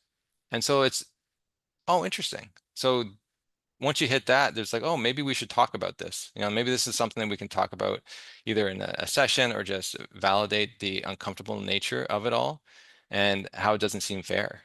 And to work through that, because it seems that this is calling the individual in one way or another to realize that that is causing great conflict. And the mind is such a great, you know, I don't know, it's just so great for many ways. First, A, being alive, but B, that it can make us think we're further than we are in a lot of ways. And so with that, the person may not even think that it's like her grief is coming out in different ways or hindering her in some ways. But if they're having this dream, it probably is. And so just understanding that these are good questions just to ask. And there's like, many different questions you can go about asking when it comes to this. I'm going to tell you a children's dream example story that came through to me. And so I was at this conference and talking about these dreams. And one individual came up to me and said, "Oh, I had this dream when I was a kid. I could never understand it. Could you help me?" I said, "Well, I can listen and I could give you my thoughts and we'll see." And she said, "I had this dream where after my sister died, where she said it was a repeated dream, and she kept seeing Barney Rubble, so the one in the brown and the blonde hair from the Flintstones, drag her sibling through her hallway, and then they would disappear into a picture." And I said, "Oh, that's interesting. I'm like, I've never heard of Flintstones dream yet." And so that's kind of cool. But I said, like knowing that, she was probably 60, so it had been like 60 or 50 years ago. And I said, "Well, how did your family handle the death of your sister? Like, did they talk to you about it at all?" And she said, "No." I said, "Did you go to the funeral?" And she said, "No." I said, "Well, what happened?" And she's like, "Well, she was there one day, and then not the next." And I said, "Oh, interesting." And I said, "Maybe it was just your mind trying to understand what happened in the situation. Like your sister was there, now she's not.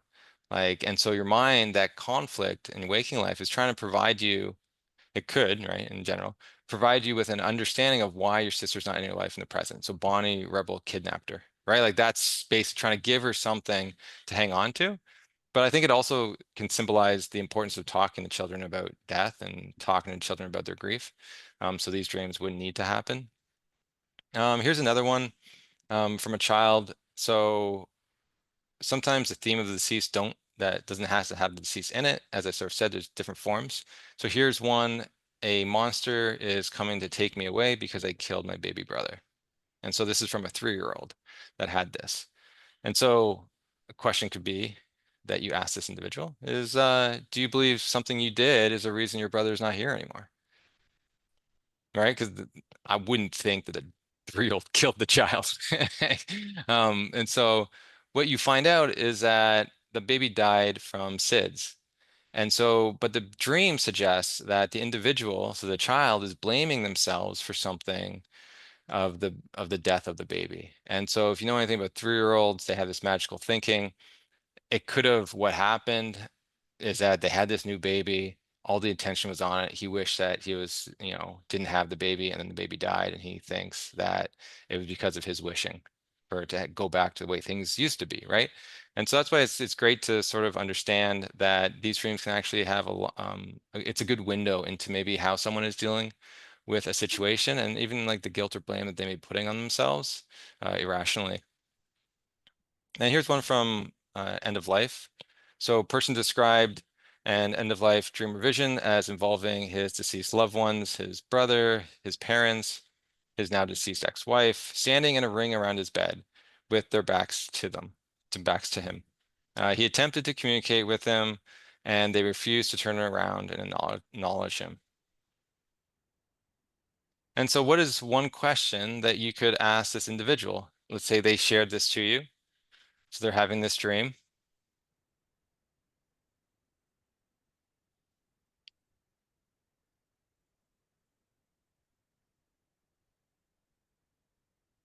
What's a topic you could bring up?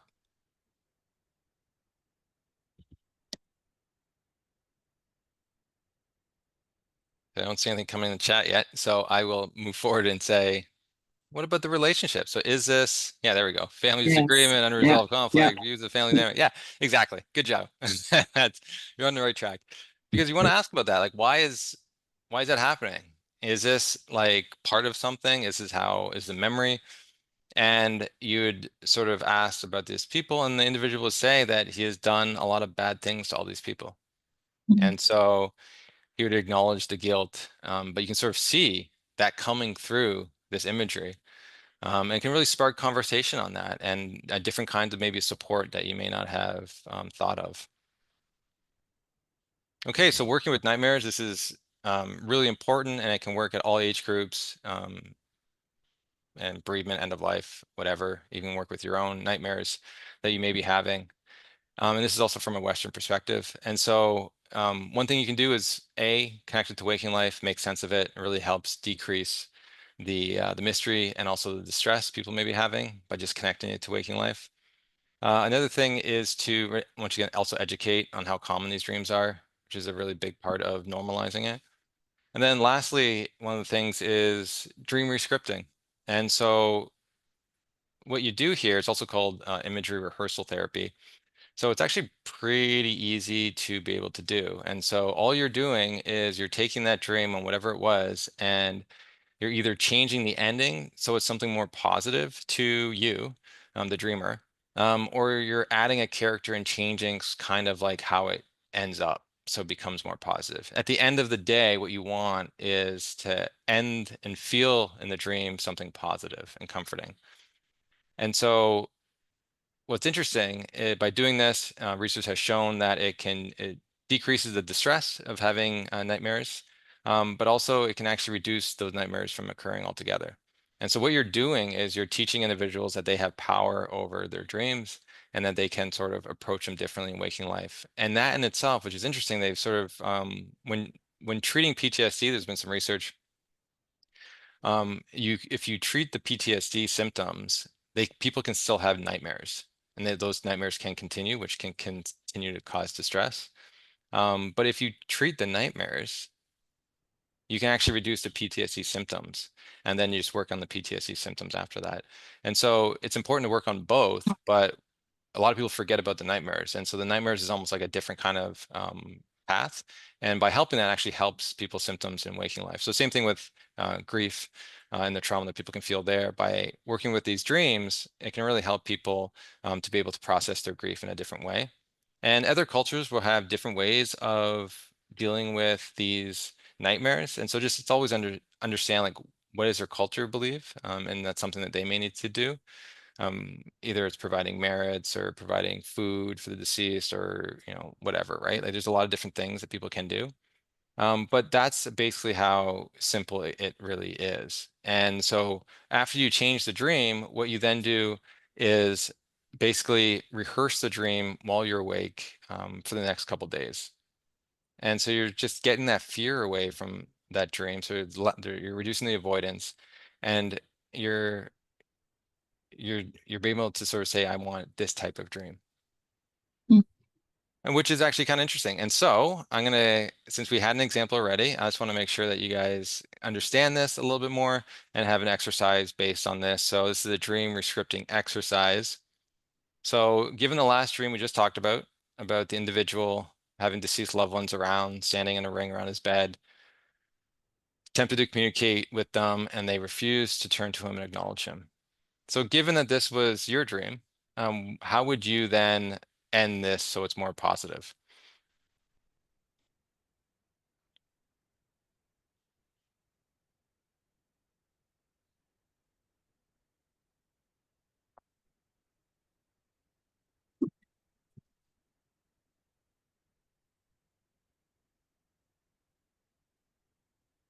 Oh, nice. Yeah.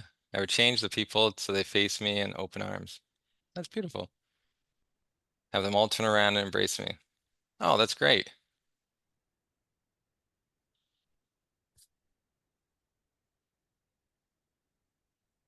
Turn around, make at least one person turn around. That's good. I like that. Turns around and communicates. I had the same thing. So when I saw that, like what I'd do is like I would actually, because I also know too, like there's guilt there. So I'm like, oh, like if we could process that too. So I would probably say I'm sorry, and then they turn around and they forgive me, and we all hug, right? So not only they turn around, but also like, what's that feeling, right? And try to process that can also be very beneficial for someone. But yeah, smile at me, open arms, yeah, beautiful. So once again, if someone ever comes to you with the negative dream, you can teach them about, this, but make sure they're the ones that are changing the imagery, because everyone has a different idea of what comforting means. You just want to make sure they don't do something that wouldn't be comforting. Like some person decided to shoot the deceased, and that's not what you need. So you just want to make sure that they pick something that's a little more comforting, not just like an avoidant attempt to stop the dream, but something to actually change it so it is more comforting.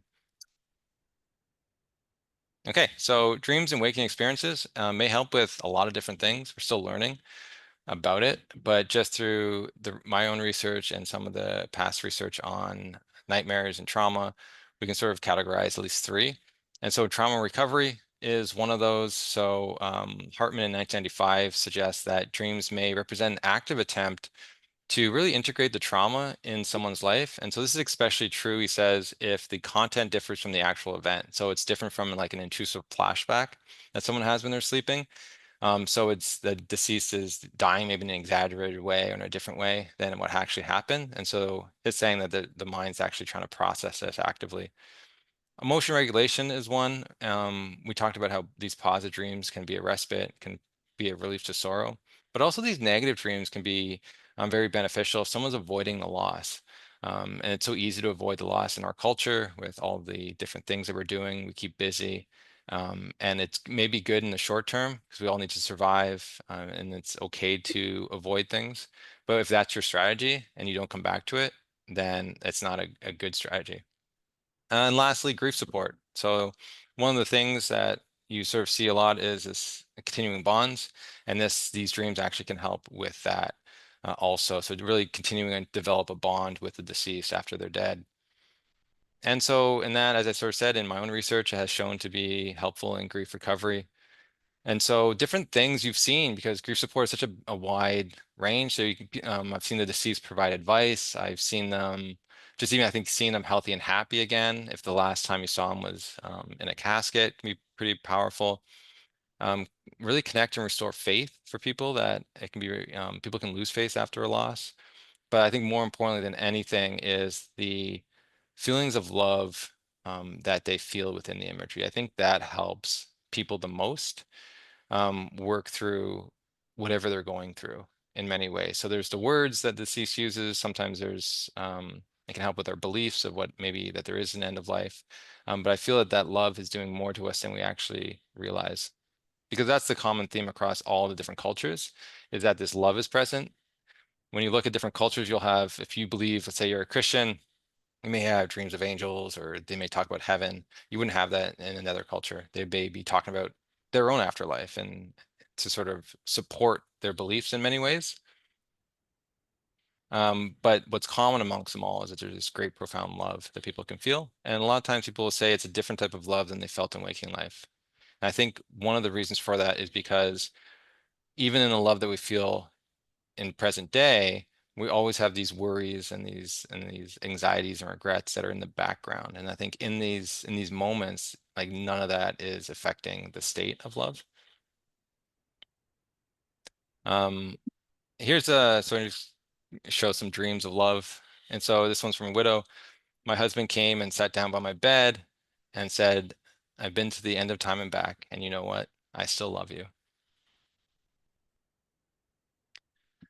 This other one, my father tells me in the dream, I love you. I see you every day. You are so beautiful. So this comes from Judy from my podcast.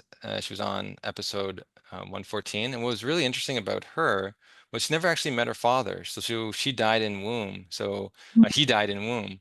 And so she never got to meet him. So her connection with her father is only through dreams. And she feels that it's so valuable. And that's how they stay connected in that way.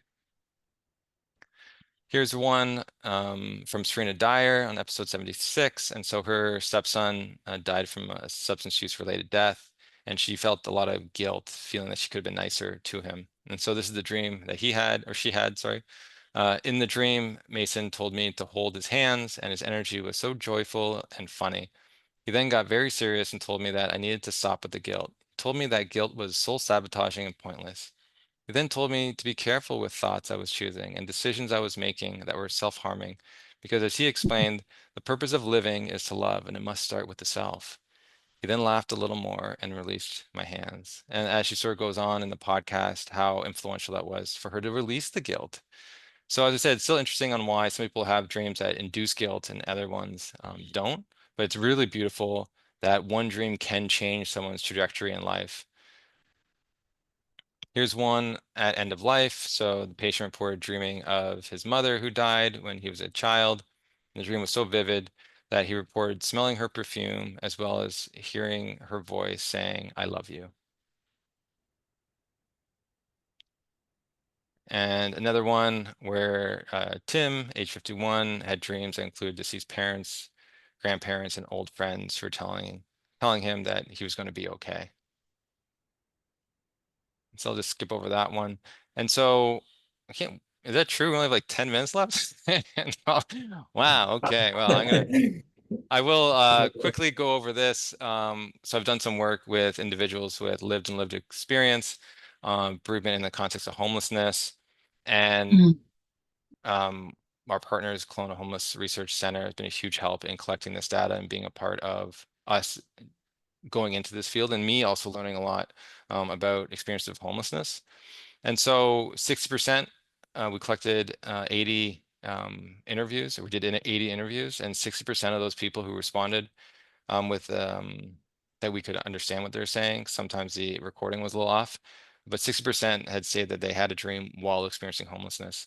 And so, which is very interesting because people who are experiencing homelessness are the most disenfranchised of us all. And so I was thinking they would have probably either not have dreams or maybe have more negative dreams. But I won't talk too much about their dreams, but I will talk about just waking up because it also goes with anyone else. So you can wake up confused, you can wake up comforted, you could wake up confused and distressed, or comforted and distressed. But also you can wake up very distressed. And there's no comfort in that whatsoever. So you can be comforted by the fact you had a dream and you saw them, but you can also just long to be with them, like to have them in your present life again. And so just because the dream's comforted doesn't mean that they're not distressed also from that. I will skip over these dreams. They're pretty good, but I want to sort of just quickly just talk about culture, religious perspectives. And so people can have varying different perspectives on dreams of the deceased and also at end of life. And so it's very important that we understand that. And people can be and it can be very confusing in a lot of religions also on what these dreams mean or represent because they haven't looked at the research. Like it's pretty new for the most part.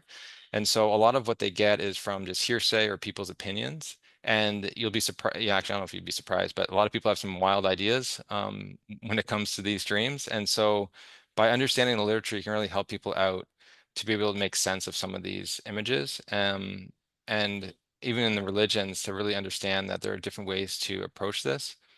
Um, because a lot of people say that these dreams may be visitations, and that may not be appropriate within a religion who says that these dreams can't be because the soul is, let's say, trapped until the second coming or something like that, right? So they couldn't be. So people may actually go right to that it's a demon then, or it's a demon in disguise, rather than saying it also could just be the mind, right? But just understanding that there's a lot of different viewpoints out there, and to really try to help people through that. And one of the things I will sort of mention is that came across this, you may too, is that some people have said that they thought these dreams were from the devil because people have told them that it was. And so I grew up in a Christian home. My parents told me that my nightmares and were from the devil, so I can understand that in some way. But a lot of these dreams that are comforting are also being called that it's the devil in disguise. And I think because of their viewpoint on these dreams, on like maybe where the soul lies. But in my research, they can provide a deeper conviction of life after death. They can actually help people in the grieving process.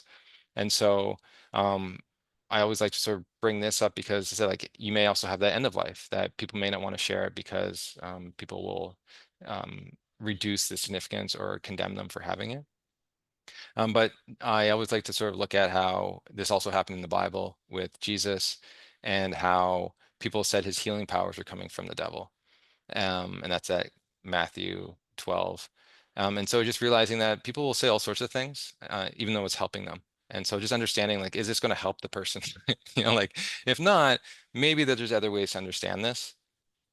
And I always like to sort of say that with these pastors and different people, um, that what happens when maybe Jesus is in these images too? Is that the devil? And they usually don't know what to say because I've seen a lot of images with the angels or people talking about heaven or people sort of referencing other symbols of that within the dreams. And so a lot of people just don't know the variety of these dreams in general. So just understanding that. And so with different other religions, people can think as a restless soul, and there's different things that you would have to do to either get that soul reincarnated or to be at peace. And then yeah, that's basically I think what we have. We only have like 7 minutes left, right? So I think I'll take some questions on the topic, and I'll just sort of I was going to talk about other cultures a little bit more, but yeah, we can't go there. But I will say that, these dreams can really change people's beliefs. So if they were an atheist before, I've seen a lot of people that actually then started to believing in something. And that's kind of interesting too, and how powerful these dreams are, that it can actually change your whole belief structure. And if it is, let's say, you have a certain view of the afterlife, that can also change based on the dream.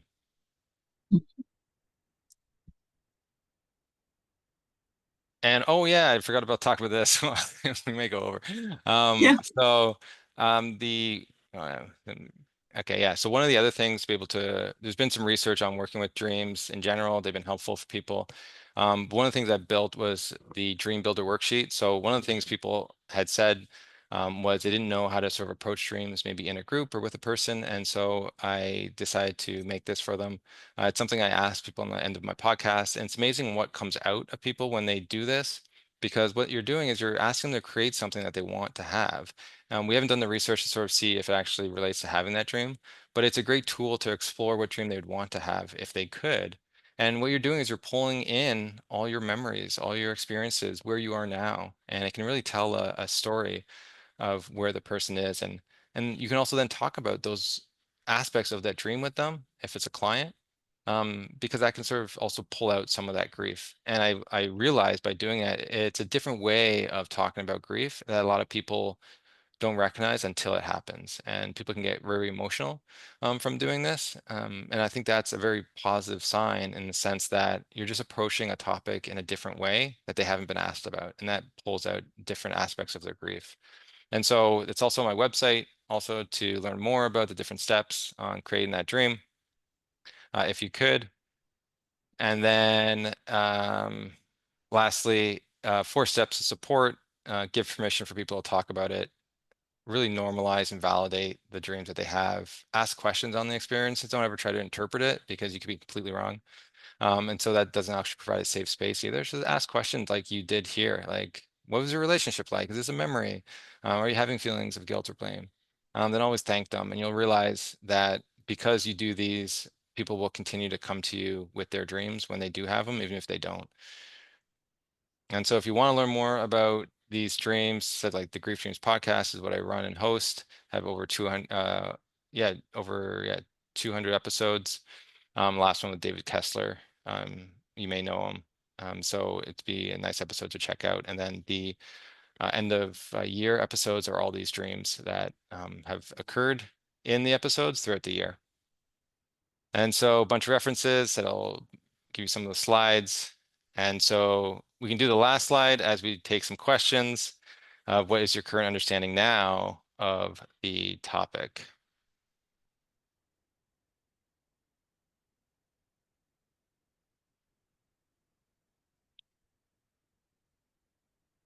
Okay, so numbers are coming in, and it's looking that this helped, raise awareness, and people are feeling a little bit more, I think, comfortable understanding the topic and hopefully approaching it too. Mhm. Yeah, some good comments. That's great. I'm glad people are appreciating it. And say once again, if you go on griefdreams.ca, there's a lot of more information on there that can be Mhm. useful. Genevieve's talking about a dream journal by her bedside. Yeah, that's going to be good. So Mhm. what I didn't state is that you can actually increase your dream recall frequency. And so people who do keep a dream journal or even just start valuing their dreams will start to remember more dreams. And so people are always dreaming. It's just remembering the dreams is the thing. And because our culture kind of downplays it, we don't have as many as we could. And so, yeah, if you do keep a dream diary, you're going to have more dreams. The issue with that is if you're grieving, you're going to have more these negative dreams, maybe that don't have the deceased in them. And so it's really understanding negative dreams and having a way of processing those that's important. But you'll probably capture, just based on the research, a dream of the deceased in some way.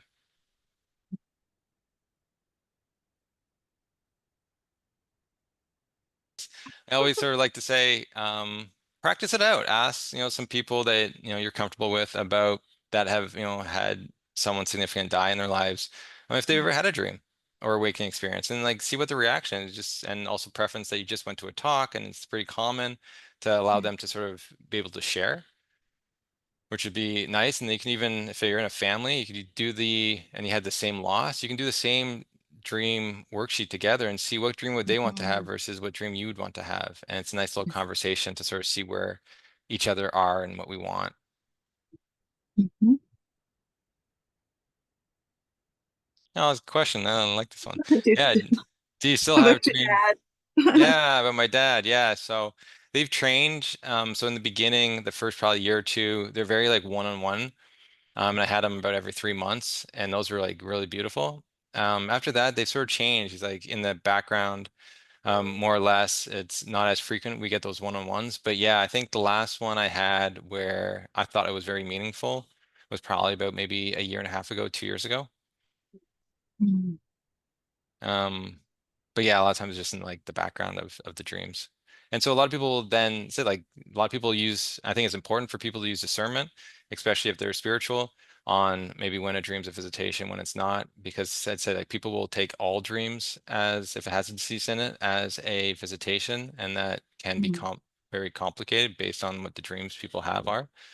And so I think discernment's always a great idea if you're Mhm. spiritual.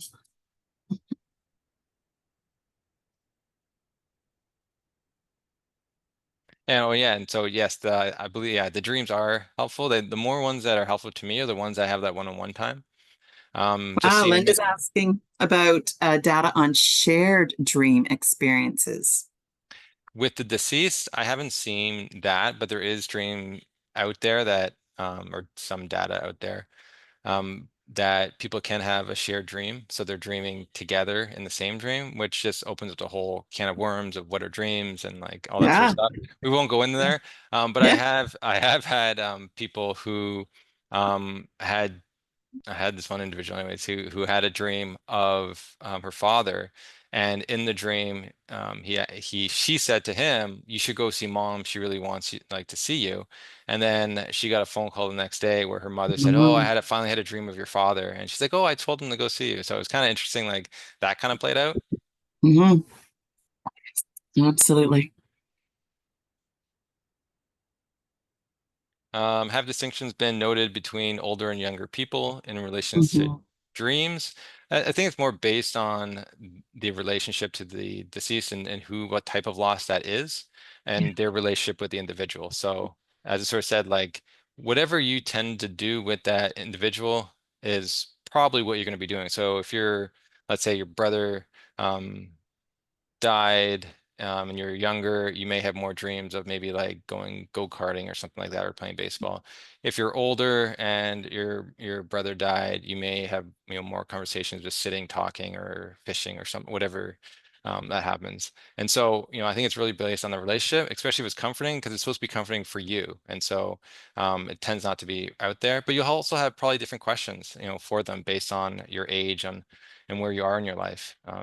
A younger person versus an older person. I know some younger individuals, um, or there's a teen that had a dream of her friend, and she asked if she's making other friends in the afterlife, and she said yes, which I think is really funny because Mm. I've never heard one adult ever asking the deceased if they're making new friends. They don't care. They just want to be like, that's not significant for them. What's significant is that you're here for me. So I thought that was kind of, Aw, yeah, it's that's beautiful. cute. Do deceased people in dreams tend to be the same age as when they died, or are they younger, or are they older generally? Yeah, they change. They change, but generally they're probably very similar in age. The ones I've seen. But as I sort of said, they change based on if it's a child, if it's someone like older, they do tend to be younger when they're most healthy. Mm. So a lot of times, if we're say like between like 20 and like I don't know what 50, if someone dies in that age group, they're probably going to be in that age group at some time. But Mm. what's more, I think, more important is that they're healthy. So when they're dreaming about that, let's say if they had Alzheimer's, Alzheimer's gone. If they had a limp, the limp's gone. If they only had one eye, the eye's back. But they could be the same Mm. kind of age. But yeah, so that's also very intriguing to sort of understand like why those change. Like why is one person Mm. dreaming of them younger and the other one's dreaming them at the same age? And then some, I don't really see anything older, unless it was the miscarriage. I saw them older. Everything else was Mm. like, unless it's a child, also like they'll age gradually. But if someone dies in their 90s, I don't see them in 5 years at 95 or at 100. Like I've never seen that yet. Mhm. Mhm. Mhm. Do babies grow up to a school age spirit? So I've seen a couple um, where it was after a miscarriage that you can see them at different ages.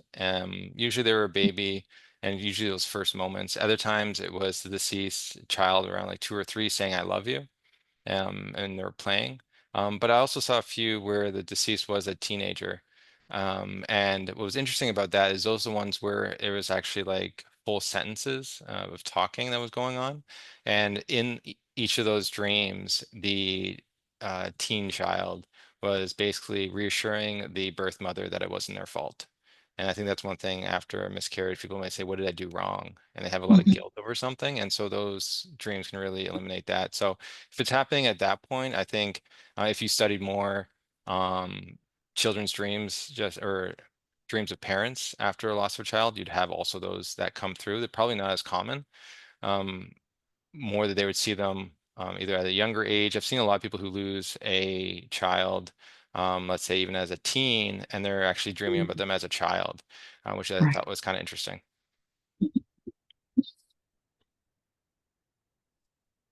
Okay, so I think that is our time. If I'm not mistaken, we're 5 over. I'm glad we got some questions in. So Great. yeah, please fill out the evaluation. Wonderful. And I put the evaluation link there in the chat. Okay, so thank you everyone for being here and valuing this research and just being a part of this. Always warms my heart. And um, thank you both for also allowing me to be here to share this knowledge. I appreciate that. So I'm glad you're having this series. Mhm. It's funny, my mom, when she's dead now, but she always used to say when we'd say goodbye to each other on the phone, she'd say, I hope you have sweet dreams tonight. So I hope you Uh, all have sweet dreams tonight. It's been really fun watching everybody chat and get so engaged. But how could we not, Joshua? This is such a fascinating topic, and you're a very interesting individual. And the way you present, you're just so passionate. It's been a joy having you tonight. I'm glad you think so. Yeah, it was great. Well, certainly from what people are saying, they really appreciated it. Yeah, you sparked lots of imagination, and I hope too for the caregivers who are on tonight, just a more awareness and more openness, as you say, within your practice to address these things and listen for those conversations and be more a little aware of this is happening for a lot of people that you're caring for, I'm sure. Yeah, so that was great. That's awesome. Yeah.